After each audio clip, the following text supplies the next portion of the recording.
YCP MLA వసంత కృష్ణ ప్రసాద్ అవినీతి చిట్టాను court ప్రజల ముందు ఉంచుతారని మాజీ మంత్రి దేవినేని ఉమామహేశ్వరరావు హెచ్చరించారు. వసంత కృష్ణ ప్రసాద్ తనకు పంపిన లీగల్ నోటీసులపై దేవినేని స్పందించారు. టీడీపీ కార్యాలయంలో దేవినేని మాట్లాడుతూ కృష్ణ ప్రసాద్కి సలహా ఇస్తున్న దమ్ము ధైర్యం ఉంటే అడ్వకేట్ కమిషన్ వేయించు. ప్రకృతి సంపద దోచుకున్న ఎమ్మెల్యే నువ్వు నా మీద 10 కోట్ల పరువు నష్టం వేస్తావా? ముఖ్యమంత్రి జగన్ మంత్రులకే పరువు లేదు, నీకు క్షమాపణ చెప్పాలా? ముఖ్యమంత్రి కార్యాలయం చుట్టూ నీ అవినీతి డబ్బు బిల్లుల కోసం తిరుగుతున్నావా లేదా? ఒక ప్రజాప్రతినిధిగా అభివృద్ధి కోసం కాకుండా కాంట్రాక్టుల బిల్లుల కోసం తిరుగుతున్నావా? బిల్లుల కోసం అక్కడ ముఖ్యమంత్రిని కాళ్లా వేళ్లా పడి ఇక్కడ వేరే పార్టీలో సీటు ఇవ్వమని అడుగుతున్నావు.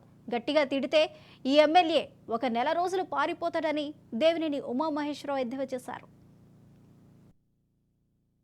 ఎలక్షన్ అఫిడవిట్లో ఈడీ కేసు లేదని తప్పుడు మాటలు మాట్లాడి ఇవాళ నీ కుటుంబ సభ్యులు కూడా సిబిఐ ఈడీ కేసులో ముద్దాయిగా చేశావంటే ఎందుకయ్యా? నీ 100 కోట్ల ఆస్తి తగలబెట్టానిగా, ఏటో పెట్టానిగా? ఎందుకు మీ ఆస్తి తగలబెట్టానిగా? నెత్తికేసుకోండి. ఆయన 1,00,000 కోట్లు వేసుకొని డబ్బు పిచ్చాచిరాగా డబ్బు పిచ్చి పట్టి ముఖ్యమంత్రి ఏడుస్తున్నాడు. డబ్బు డబ్బు డబ్బు డబ్బు అని మొదకట్టుకుపోతాం. నువ్వేమో నా బిల్లులో బిల్లులో బిల్లులో బిల్లులో అని తాడేపల్లి కొంపు చుట్టూ తిరుగుతుంది. మీరా ప్రజాప్రతినిధులు 23 కోట్లు బేరం పెట్టుకొని తాడేపల్లి కొంపలో ఎన్ని కోట్లు కొట్టావు, ఎన్ని కోట్లు ఎగ్గొట్టావు? గుణమే చేసుకొని చెప్పాలి.